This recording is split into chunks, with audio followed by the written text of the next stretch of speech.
السلام عليكم ورحمة الله وبركاته. الحمد لله رب العالمين والصلاة والسلام على سيد الأنبياء والمرسلين وعلى آله وصحبه من استنى بسنته إلى يوم الدين. اللهم اجعلنا منهم ومن الذين آمنوا وعملوا الصالحات وتواصوا بالحق وتواصوا بالصبر آمين يا رب العالمين. ثم أما بعد فأعوذ بالله من الشيطان الرجيم. بسم الله الرحمن الرحيم. قل يا عبادي الذين أسرفوا على أنفسهم لا تقنطوا من رحمة الله إن الله يغفر الذنوب جميعا إنه هو الغفور الرحيم. رب اشرح لي صدري ويسر لي أمري واحلل عقدة من لساني يفقهوا قولي. اللهم ثبتنا عند الموت بلا إله إلا الله. اللهم اجعلنا من الذين آمنوا وعملوا الصالحات وتواصوا بالحق وتواصوا بالصبر آمين يا رب العالمين. Inshallah, I will only be talking to you about one ayah. I will not talk to you about anything else. Just this one ayah that I feel I can share with you. Those of you that are going to try and remember this, inshallah, this is surah number 39 and ayah number 53. So 39, 53 is the reference to this ayah, this discussion that we're about to have, inshallah. In this ayah, there are two conversations. And both of these conversations are really, really important to understand. One lesson, and by the way, in both conversations, Allah is talking to two different audiences. One conversation is between Allah and someone who is trying to preach Allah's message. The other conversation is between Allah and someone who has lived a life of sin. And they do so much sin that they've completely lost hope. And they feel as though they are so messed up that at this point they are never going to be able to become a good person again. So they feel like they've reached a point of no return. Once again, there are two conversations. One conversation is between Allah and the one who is trying to send a message to people, a da'i. Someone who's trying to preach, someone who's trying to give good advice or counsel. And the other is Allah talking to someone who is sinful. Of course, when we try to give the message of Islam to people, who are we emulating after? Whose model are we trying to duplicate? It's the model of the Messenger of Allah sallallahu alaihi wasallam. When we call people to Allah, we're trying to copy what he did because he's the first and the best to call people to Allah. The ayah begins with the word qul, say. And it's singular, meaning Allah is saying to one person, say. That one person is the Messenger of Allah sallallahu alaihi wasallam. Allah is telling His Messenger what to say when He talks to people. What to say when He talks to people. So remember I told you there are two conversations? There are two lessons. The first lesson is Allah is teaching His Messenger what to say. And when we learn that carefully, what Allah is teaching His Messenger to say, if you and I ever want to do the work of da'wah, and if you and I ever want to talk to someone engrossed in sin, then we should take this ayah carefully because now we're also learning what should we say to people like that. The second conversation, Allah tells the Messenger to tell these people that are immersed in sin, tell them that I'm still willing to talk to them directly. What should you say to them? Ya ibadi alladhina asrafu ala anfusihim.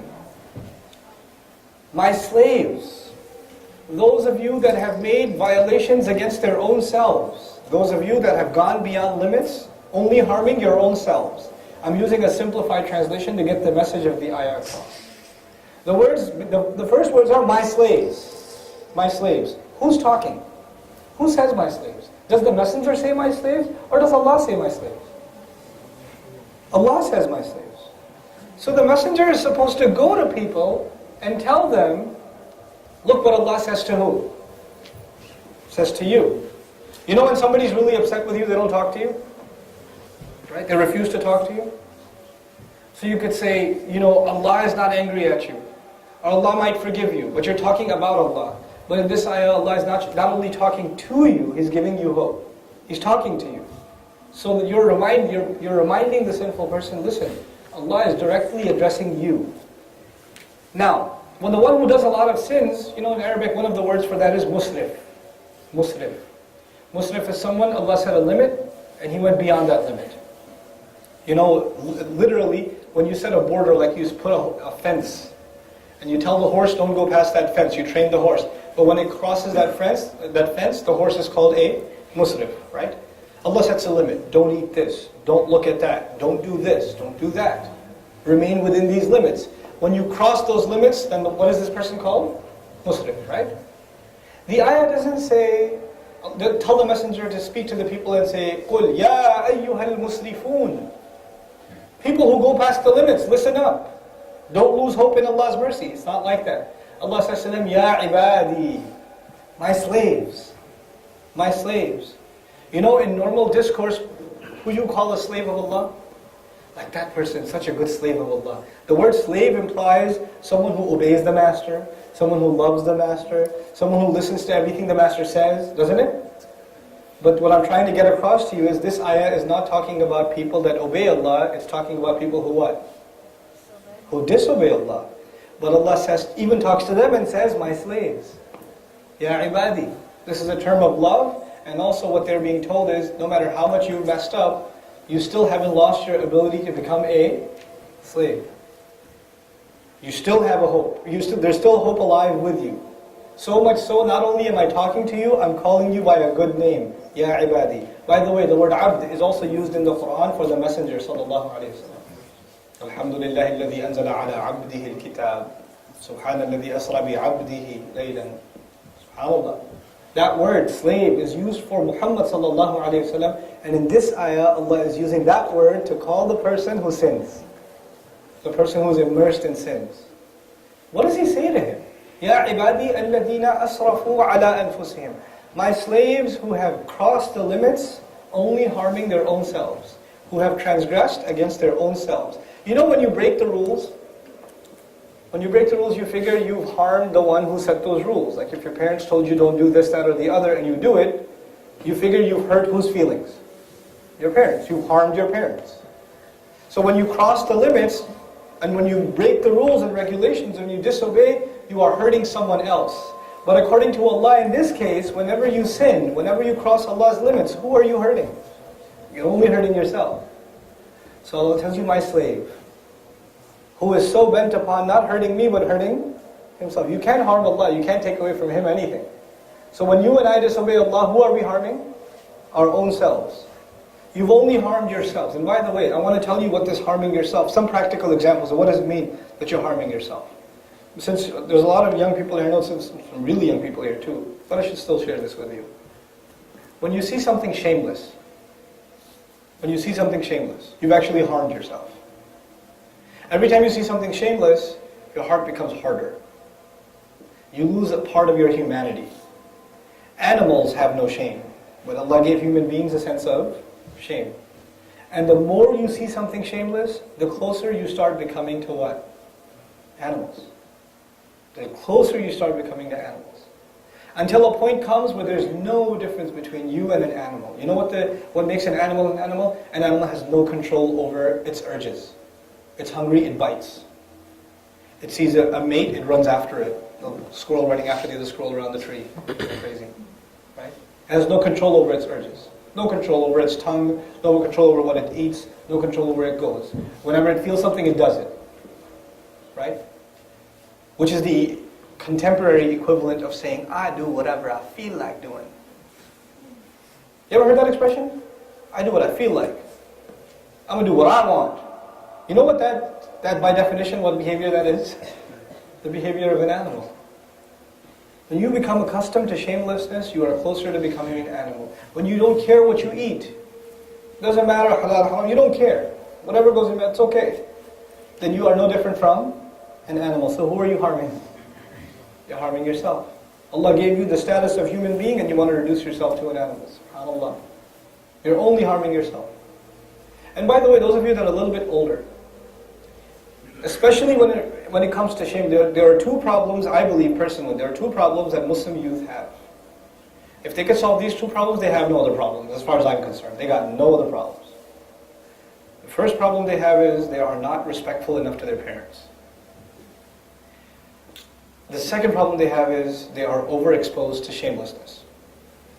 Two problems. If you can solve these two problems, you got no other. Everything else will be solved. Everything else will be fine. You don't make salah on time, it'll be fixed. Don't worry about it. It will come into play. You don't know it, you don't have enough knowledge, knowledge will come to it. Everything else will fall into place. But these are the two things that are eating away at the life of Muslim youth and reducing them from not just believers, but even from human beings to animals. Even Muslim kids are being reduced to the likeness of animals. The number one thing was what? What was the biggest problem? Yeah, not enough respect for your parents. Not enough respect for your parents. So when Allah is talking about the slaves who went beyond their limits, you know what the number one limit you're crossing is? And as far as you guys are concerned? What you owe your parents. How much respect, how much dignity, how much regard, how much obedience, how much love you owe your parents. That's the first thing. By the way, when somebody does you a favor, what's the least you should do? Thank you. You're walking to school, a friend of yours pulls over and says, I'll give you a ride, man. And he gives you a ride. And it's snowing and it's freezing and he gives you a ride. When he gives you a ride, when you get off the ride, what do you say at the very least? And what kind of indecent, despicable person would you be that they did that for you and then you don't even thank them? Right? That would be a disgusting human being. You don't even have that much dignity to say thanks, man. Now, just think about, a lot of you have this conversation among yourselves. Or even at school or among friends. My parents, man, they just don't understand, bro. I'm trying to understand, I'm trying to explain to them, but they just don't get it. Or in those of you that go to public school hear this from other kids all the time. My parents got a funny accent, or they call their mom by her first name. Hey, Joanne, how's it going? Hey, Mark, you're late to pick me up from school. They'll talk to their parents with their first name, right? And we pick up some of these habits. And by the way, there are a lot of TV shows. You guys don't watch cartoons. I do, though. Okay, so I'll tell you. You watch cartoons, and a lot of cartoons are dedicated to depicting parents as idiots. You ever seen Jimmy Neutron? You ever seen it? The parents are cross-eyed. You notice that? The parents look like a bunch of morons, and they're cross-eyed, and they don't know what's going on. And the kid's the genius, they're the idiots. You ever seen, what's that other, there's a Fairly Odd Parents. You ever seen that? Same thing again. The kids are a bunch of morons. The parents are morons. And the kids are really smart. And these kids, who's watching these shows, by the way? Parents or kids? And what's being embedded in their minds, in their subconscious? That they're really smart and their parents are what? They're stupid, they're dumb, they don't know anything. They don't know anything. The same. What was that African American family in Disney? I forget. I think it's called the Proud Family. Same thing. Same thing again. Over and over. This is cartoons. Back in the day, the cartoon was there was a cat, there was a mouse, they're trying to kill each other. Everything was good. But now, that was good stuff. But now it's there's these messages inside the shows and these cartoons even, right? And you don't even realize the next time you talk about your parents a certain way, it's because you saw some garbage. Right, and it's stuck in your head and it made you less of a human. Less of a human being, subhanAllah. So the first thing I say to you is, there are, after the rights of Allah, in the passage of Surah Al-Isra, after the rights of Allah, whose rights? The parents. وَقَضَى رَبُّكَ أَلَّا تَعْبُدُوا إِلَّا إِيَّهُ وَبِالْوَالِدَيْنِ إِحْسَانًا. And not even وَإِحْسَانًا بِالْوَالِدَيْنِ. This is actually, I won't go into the grammar, but this is amazing over here. Especially when it comes to your parents. You better be the best. Forget everyone else when it comes to your parents. Take extra caution when you deal with your parents. Because that will, not dealing with them properly, I'm being blunt with you guys because I don't want to flower this up. That is your one-way ticket to hell.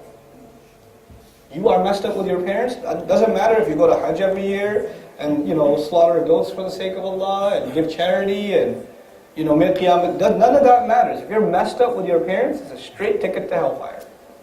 Watch it. So in this ayah he says, if you've messed up before, who have you harmed? Yourselves. Then what does he say? He says, لا تقنطوا من رحمة الله. Don't lose hope in Allah's mercy. Qanata in Arabic is to become depressed and sad to a point where you expect nothing good anymore. Allah is describing a person who does so many messed up things. Shaitan comes to them and says, man, you're so messed up. You call yourself a Muslim? You're so messed up. You shouldn't even pray anymore, you hypocrite. How are you going to stand there and recite Quran and pray when you know you're such a messed up person? You shouldn't even, you shouldn't even do any of these things or hang out with Muslims or this and that. Cut yourself off because you don't deserve it. You're a filthy person. You're a terrible human being. And the shaitan comes to you and uses your one mistake to trick you into doing more mistakes and taking you even further away from Allah subhanahu wa ta'ala. On this, I've talked about this elsewhere, but I want to just bring this point to your attention because this is very important for you guys. When you make a mistake, like when you walk in late to class, that's a mistake. You walk in late to class. Do you make eye contact with the teacher or do you avoid eye contact with the teacher? You avoid eye contact. When you make it late to work, you make eye contact with your boss or you sneak into your cubicle or your office? You sneak in. When you get a really bad report card and you walk home, you enter the house, do you, Assalamu alaikum, I'm home? Or is it you barely notice the door opens, you take the shoes off before you go up the stairs, go inside the bed and pass out? Right? In other words, when you disappoint someone, you try to avoid them. The point I'm trying to make is when you disappoint someone, you try to avoid them. Because it's embarrassing. You don't want to face them because it's humiliating. When you sin, who have you disappointed? Disappointed Allah. Shaitan comes and says, what should you do? Avoid. Avoid. The natural instinct of a human being, when he disappoints someone, he or she avoids. Shaitan comes and says, avoid the prayer. Avoid going in a company where you'll be reminded of Allah. Avoid all of it because how can you face Him now? What kind of person are you? And the further you get, the more you start listening. You listen to one thing, then you listen to two things, then you listen to three things. And the floodgates to sin are open. And when they open up, you become so immersed in them, and you say, man, I am so messed up, there's no way Allah's forgiven me. You don't even know, bro, the things I've done, I'm messed up. This brother came up to me one time, he said, bro, I know you're talking about like Allah forgiving and everything, but you don't know, man, I'm bad. I'm real bad. You don't even know. I was like, don't tell me how bad. Tell me this. As bad as you are, can you compete your evil deeds, the power of your evil deeds, with the power of Allah's mercy? What's stronger? What do you think? Allah's mercy. So Allah says, the worst thing you can do is lose hope in Allah's mercy. In this ayah He says, my slaves, those who are violated against their own selves, don't lose hope in Allah's mercy. Then He says, إِنَّ اللَّهَ يَغْفِرُ الذُّنُوبَ جَمِيعًا. There is no doubt, for sure, Allah will cover, forgive all of the mistakes, all of the sins altogether. He will take all of your pile of evil deeds and get rid of all of them, in one shot. The first thing you need to do in this ayah is not lose hope, right?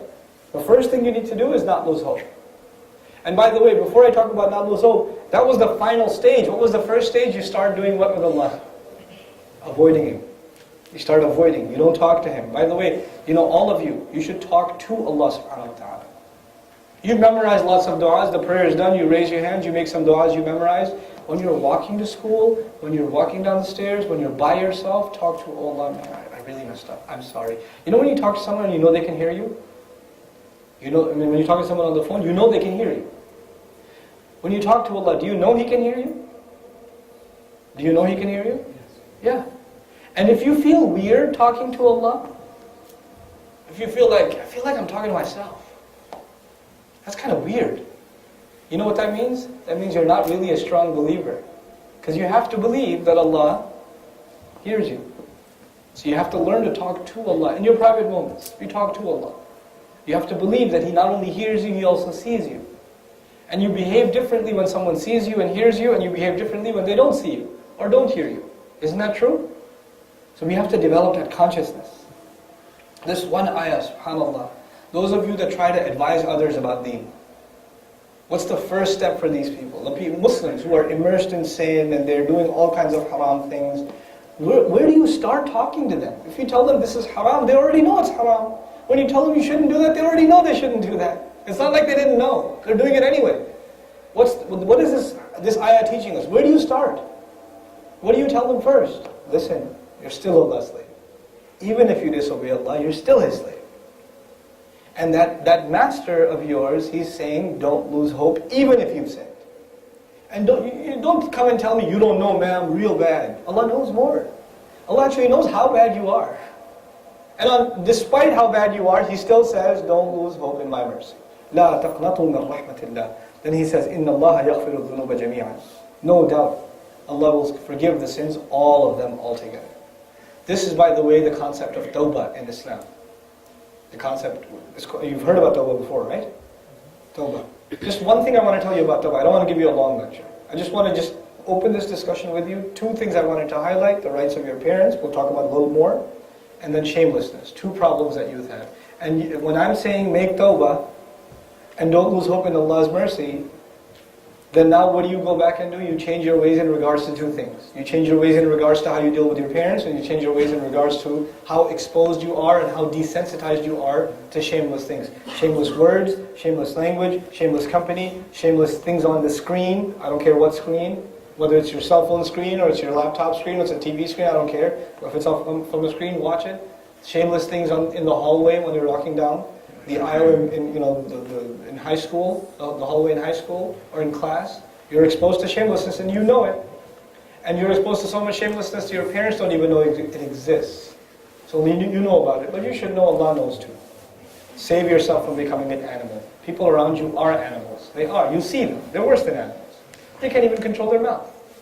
They don't even know when to show respect and when not to show respect. They don't know. That's what an animal is. The dog, it just barks. It has no control. So we shouldn't be reduced to that. So the last thing, inshallah ta'ala, إِنَّ اللَّهَ يَغْفِرُ الذُّنُوبَ جَمِيعًا إِنَّهُ هُوَ الْغَفُورُ الرَّحِيمُ. This is something you read all the time in the Quran. Probably you haven't heard something, maybe you haven't heard something discussed about it in a little bit more detail. Allah says about Himself, it is He who is forgiving and merciful. But the way He said forgiving, the word ghafoor, there's a waw in there. You hear that? Ghafoor. When He said Rahim, what letter is in the middle? The ya. The waw in Arabic, it does something to the meaning of a word. I won't get technical with you, but I will tell you it does something to the meaning of a word. It makes it excessive. So what He's saying is He's extremely forgiving. He is extremely forgiving. The ya, it doesn't make a word extreme, it makes it permanent. So Ar-Rahim means He's always merciful. So the meaning is, He's extremely forgiving, at the same time He's what? Always merciful. So why not say always forgiving? The question is, He said He's extremely forgiving, but He didn't say what? Always forgiving. You know why? Because He's not always forgiving. He's not always forgiving. If He said always forgiving, then you have no problem. You can do whatever you want. And then when you get in trouble, what can you say? Hey, look, Allah is always forgiving. But He's not always forgiving. He's extremely forgiving, but even when He punishes, He's still what? Always merciful. Even then He's merciful. SubhanAllah. So don't take advantage of thinking that Allah is always going to forgive. That door is not always open. That depends on you. Now this one ayah is one of opening the doors of your relationship between you and Allah once again. The rest of these ayat in Surah Zumar, let's see who remembers what ayah number this was. Our surah and ayah, let's see. Not 25, 3953. Very good. Oh, you wrote it down on your phone. That's not fair. Oh, you didn't? Okay. 3953. 3953, that's correct. The next ayah tell you, okay, now that you've revived your hope and you are hopeful that Allah will forgive you, what should you do next? What do you do next? I'll tell you only a little bit about it and then I'm done, inshallah. وَأَنِيبُوا إِلَىٰ رَبِّكُمْ. Turn back towards your master. You remember what I said when somebody sins, what do? Avoid. Allah says, quit avoiding and now turn back. It's such appropriate language. أَنِيبُوا إِلَىٰ رَبِّكُمْ. Then He says, وَأَسْلِمُوا لَهُ. And this time, give up before Him. Completely give yourself up. Surrender. Surrender your ego. Surrender your temptations. Surrender your bad habits. Surrender your tongue. Surrender your eyes. Right? Surrender your wasting of time. Surrender your misbehavior. All of that, give it up before Him. أَسْلِمُوا لَهُ. And then we're rushing through it quickly, inshallah. مِنْ قَبْلِ أَنْ يَأْتِيَكُمُ الْعَذَابُ ثُمَّ لَا تُنْصَرُونَ. And you better do this before the punishment comes, and then you won't be helped. In other words, Allah is saying, this is my way of what for you? Figure it out. What is Allah doing right now in these words? He's helping you. And he's saying once the punishment comes and you didn't take advantage of this help, at that point you will not be helped. When that happens, it's too late. You won't get helped. You're getting help right now. So if somebody says, Allah hasn't helped me. Yes, He has. Here it is. He said, don't lose hope. He said the door to forgiveness is open. You just have to turn back to Him and this time surrender. This time surrender your will before Him. You can do that much and that is Allah's help for you. And if you don't do that, you just wait for the punishment. And when it comes, then there's no matter how much you cry and scream and say, I believe, I'm sorry, I won't do it again. It doesn't matter now. At that point you will not be helped. By the way, the word nasara in Arabic is not just small help, it's huge amounts of help. Aid, if you give somebody a pen, you help them out. That's not nusra. That's not nasr. When a country gives another country like millions of dollars in like food supplies and medicine and things like that, that's called nusra. What the word here suggests is you are going to be in such a heap of trouble that a little bit of help won't even do. You're going to ask for what? Huge amounts of help, and you won't get it. May Allah not make us from these unfortunate people. Now the last thing, inshallah ta'ala, is excuses. What excuses does a person make of not turning back to Allah? On the day of Judgment, I'm skipping ayat around, the person says, oh, it's too, if only Allah guided me, I would have been good. لَوْ أَنَّ اللَّهَ هَدَانِي. Had only Allah guided me, لَكُنْتُ مِنَ الْمُتَّقِينَ. I could have been from the people who have taqwa, people who fear, people who obey, people who are conscious of the right and wrongs. I could have been from those people. It's just that Allah didn't want me to be guided. Allah decided that I should be a messed up person. It's just my fate. This is what a person will say on the Day of Judgment, by the way. A person's about to be thrown into hell and he says, oh man, I wish Allah just guided me. I would have been good. He didn't. So in other words, he's saying, it's not my fault. What's he saying? It's Allah's fault. It's not my fault. How does Allah respond to that? He says, بَلَا قَدْ جَاءَتْكَ آيَاتِ. No.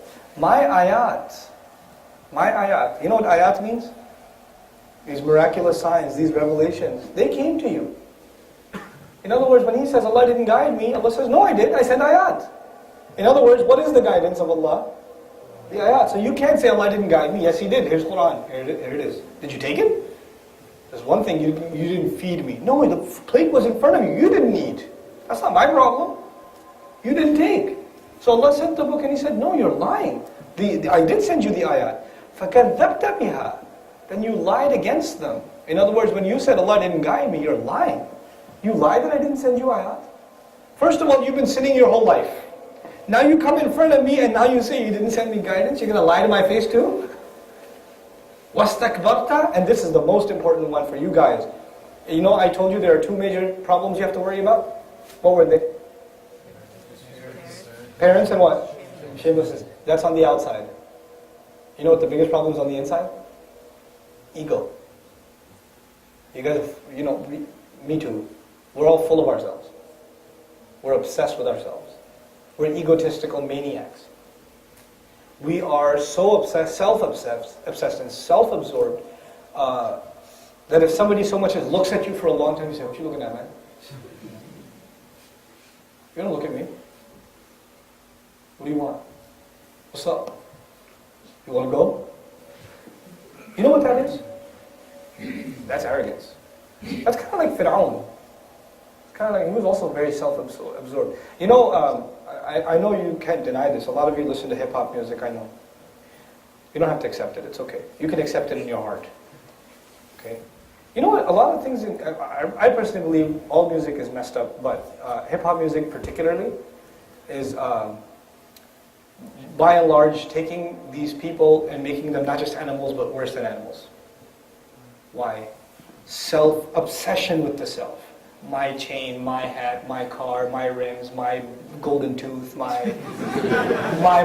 you can't touch me, you can't do this like me, you can't act like me and talk like me and walk like me. The pronoun me is all over the lyrics. What does that show you? Ego. I am number one. Nobody can touch this. I am above everything else. I, me. Ego. And that's your biggest problem. The ego manifests, the worst way in which ego comes up in youth nowadays that I've seen, this is a big English word I want to show you because this is the last part of the ayah, وَاسْتَكْبَرْتَ. you showed arrogance. وَكُنْتَ مِنَ الْكَافِرِينَ. We're from those who deny. This word, what I want to show you, the English word is apathy. You know what apathy means? Apathy means you don't care. Somebody talks to you about hellfire, and you're like, I'm too hard to, I'm too rough around the edges. You can't touch me with that. I ain't scared of that, man. Come on. Look at that guy crying. That guy's crying because he's afraid of hell. Ha! That attitude where you're like a too hardcore a thug to, let hellfire scare you, or for your consciousness to wake up and say, maybe I have been messed up to my parents. I'm not going to let you show that. I'm not going to let you see that. I'm too rough around the edges. I'm too big and strong or whatever. And this is, by the way, an ego problem for sisters as well. When you deflect like that, this is called apathy. And this is all a manifestation of arrogance. And the word that illustrates the arrogance of our youth today, is one word that they use a lot. What is that word? Oh yeah, whatever. Whatever. That word is the contemporary manifestation of an obsessed and inflated ego. When you hear good advice, what do you say? Whatever.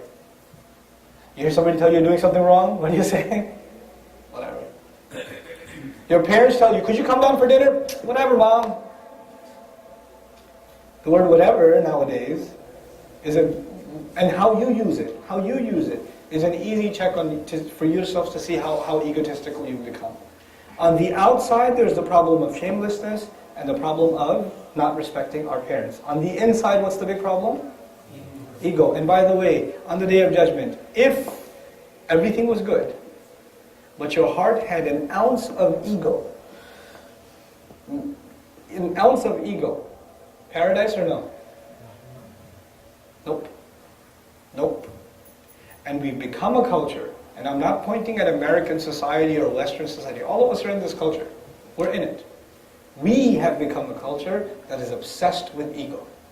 We're obsessed with ego. Ourselves. Our own selves. Get over yourself. A slave doesn't have ego. A slave has humility. Remember where this passage began? What did Allah call us? My slaves. My slaves. The slave doesn't show you what he's got, because he knows it's not mine. Whose is it? The slave is wearing nice clothes. A slave is wearing nice clothes. He doesn't say, these are my clothes. Mine. Who's does he say? The gift from the master. This is his. I have to be grateful. He gave. It's a different attitude. And if you have an egotistical attitude, it actually suggests that you haven't accepted yourself as a slave. You haven't accepted yourself as a slave. That is the demand of the Quran. Accept Allah as master, accept yourself as slave.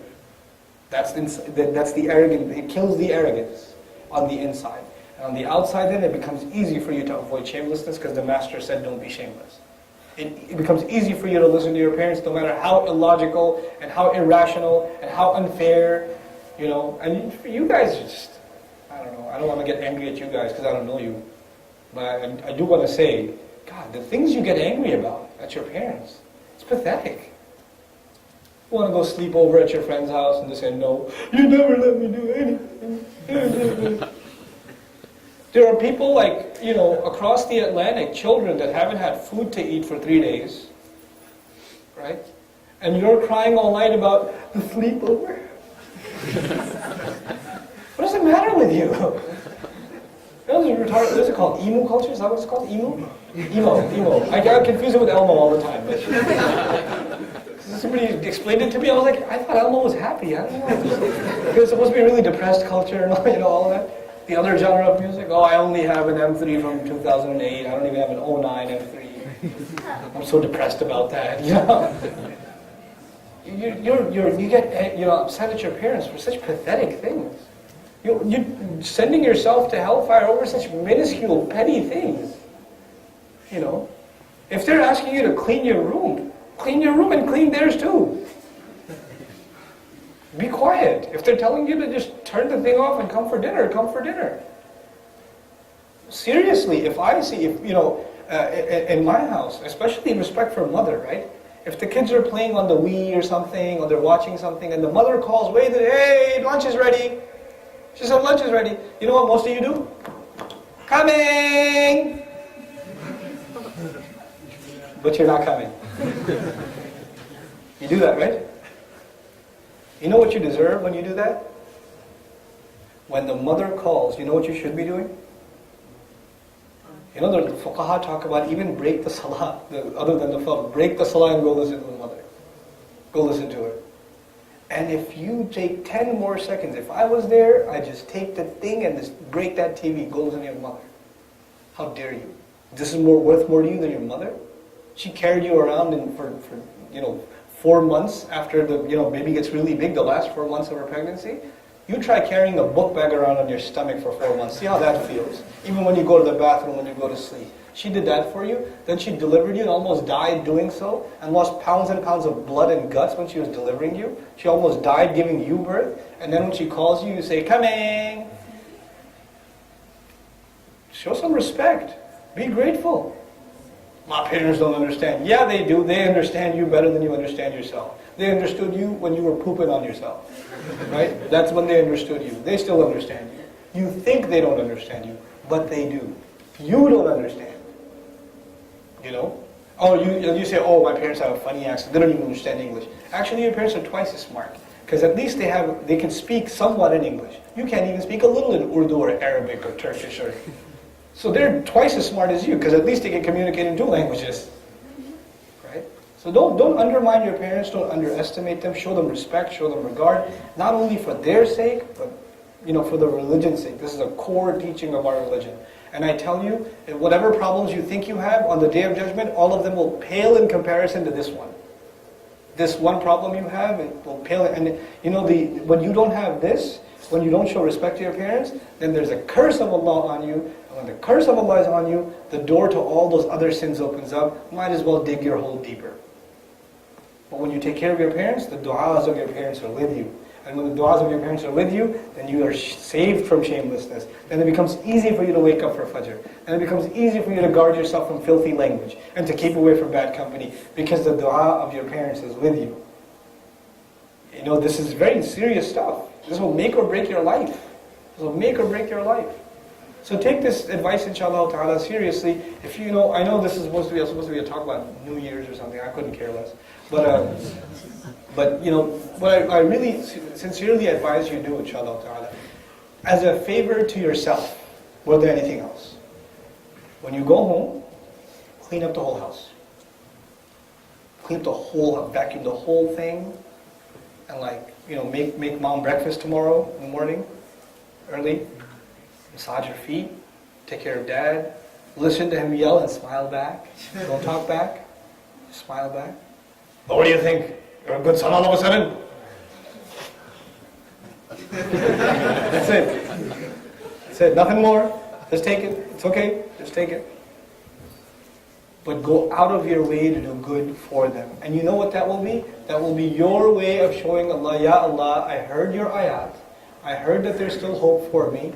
And I'm hoping that this act of mine is a show that you will cleanse all of my sins away. That this will be my tawbah for you. And from now on, I will take care of my parents. And whenever your parents get mad at you, do more for them instead of doing less. Do more for them. When they're yelling at you, do more. Don't do less. Don't walk out of the house, I'm going to go play ball. I'm going to talk to my friends. Or they're yelling at you and you're texting. Your phone should be snapped in half if you're doing that. If your parents are talking to you and you're not paying attention. When your parents are on the phone, don't put the headphone on and you're playing the video game on the phone and talking to your mother at the same time. Don't do that. When you're talking to your mother, forget everyone, forget everything. Talking to your mother. Even if you're among your friends, you're at the restaurant, everybody's eating food, your mom calls, walk out, talk to her. Don't send her a voicemail. Show some respect. This is how we have to be with our parents. This is what we have to be with our parents. I emphasize this a lot. I didn't emphasize the shamelessness thing, so I'll take maybe 2 minutes and emphasize some things about the shamelessness thing. What I told you was the more you watch shamelessness, the more what happens to you. You become more like animals. And you know what the manifestation of that is? The manifestation of that is, if you have no problem looking at something, staring at someone, you're not looking at them as a decent human being. You're looking at them as an animal, as a piece of flesh. That's all you're looking at them as. That means you have no respect for your own mother, your own sister, your own wife, your own daughter. They are also women. You wouldn't want somebody to stare at them. The one you're staring at is also somebody's daughter. It's also somebody's sister. It's also somebody's mother. Watch it. Even if they don't have respect for themselves, non-Muslim women, sometimes they don't have respect for themselves, so they'll dress in inappropriate clothing. Even Muslims dress in inappropriate, for that matter. But you have respect for yourself and the women of your family and lower your gaze. Do that. And it's really disgusting when the entire family sits together and they're watching movies and shamelessness comes on and they're all the mother and the daughter and the husband and the brother, everybody's sitting together watching. Oh, it was just one bad scene, it's okay. It's disgusting. That's not the behavior of a Muslim family. We should be disturbed by shamelessness. We should be, we should stand against it. This is one of the great troubles of this society. There are a lot of great things about our society. Lots of great things. But this is one of the things that's destroying our youth. Overexposure to shamelessness. Some girl just randomly messages you, I want to be your friend on Facebook. Well, I don't. No. Go find your brother to be friends with. Don't you have a father? He's not friendly to you? You need to find friends elsewhere? Guys, I'm telling you this very, very seriously. I'm very serious about this. You think this is fun, and nice pictures. This is your ticket to hellfire also. You're destroying your character. Would you want to marry a girl like that? That 100 other boys have looked at as, she's kind of cute, yeah. Oh, you married her? Oh, great. Where's your manhood? The Muslim, they have a sense of haya. The women and the men. And our women, nobody's supposed to look at your wife except who? You. Nobody's supposed to enjoy her beauty except you. Right? You would be disturbed if somebody said, mashallah, you have a really beautiful wife. You'd be disturbed by that. Right? We're supposed to be as disturbed when we look at non-maharim. We're supposed to have that sense of shame. I don't know where it's gone. It's on vacation nowadays. For a lot of Muslims, it's on vacation. Revive that sense of shame. This is very important. It will destroy your family life. You will not be able to have a healthy marriage. You will certainly not raise good children if you don't have a sense of shame. You have to have a sense of shame. The kind of filth that is on television, the kinds of things you're watching. The Messenger warned us, alayhi salatu wassalam. Asiyat, Kariyat Asiyat, they're wearing clothes but they're not wearing clothes. He warned us of a time like that. And that's it's just PG-13. It's okay, we can go. It's just PG-13. Oh, it's just one bad scene in there. Oh, it's not that bad. Right? What do you want us to do then? Because, I can't even watch the movie. My parents don't let me do anything. My life is so sad because I didn't watch whatever. Right? Get over yourself and get over this obsession with entertaining yourself. You're a free person. There is life other than television and other than movies and other than Hulu.com and other than, whatever else. There's life outside of that too. There's still oxygen to breathe. You'll survive, trust me. You'll still be alive if you abandon those things. Actually, you'll be much happier too. Dude, the thing is, I can tell you what not to do, but finally I have to tell you what to do, right? Because if you're not doing all of that, then what are you doing? Find time doing sports. Go out. Start jogging or something. Find a healthy activity. I'm not saying necessarily find a religious activity. I don't expect that from you. But I do expect, find an activity that at least isn't making you a worse human being. You understand what I'm saying? At least do no harm. At least do no harm. And the elders here that are sitting, please, just a minute of your time. If our youth are coming together in the masjid, and they're not learning anything about Islam. They're just sitting here, eating pizza or whatever, and just talking about stuff. Some random video game. I'm so happy that they're doing that. Because if they weren't doing that here, they're probably doing something much worse at home. So don't say, hey, these children, what are they doing? Please don't do that. Let them be here. Because the alternatives are worse. At least they're doing no harm. At least they're better than what else is out there. You understand? You have to build these, don't expect like the highest caliber of behavior from our youth. You didn't raise them that way, so how can you expect that from them? You put them in public school, they didn't apply themselves. You put them there, you expose them to shamelessness 8 hours every day, and then when they don't act like, the tabi'in, they're like, how can they behave like this so much? What's the matter with you? Get real, accept reality, this is reality. So, I sincerely ask the elders of our community to have more tolerance for youth in the masjid, to be more welcoming to them, to not push them away. And I sincerely ask you young guys, the last bit of advice is about shamelessness, and I'm done inshallah. I promise this time I'm done, I mean it. Find better company to hang out with. If your company is shameless, you will be shameless. If your company has shame and decency, you will develop shame and decency. If your company is messed up, they will drag you to hell with them. And you'll think that they're cool. But a day will come when they'll be really, really hot. Right? It's not going to be cool at all. So I pray you take some of this advice seriously, inshallah ta'ala. I didn't want to talk about too many things, but I ended up doing so anyway. I just feel like, I don't spend a lot of opportunity talking to youth about just simple advice. But please do take these two matters and make them the most important priority in your life. Avoid shamelessness and take care of your parents. And try to fight the ego inside. Inshallah ta'ala, retain your humility. I sincerely pray that you are able to be leaders of this deen and able to carry its message and able to raise healthy, strong Muslim families, inshallah ta'ala, when the time comes. Because you are our leaders. You are, like it or not, you guys are the leaders of this community in the next, decade.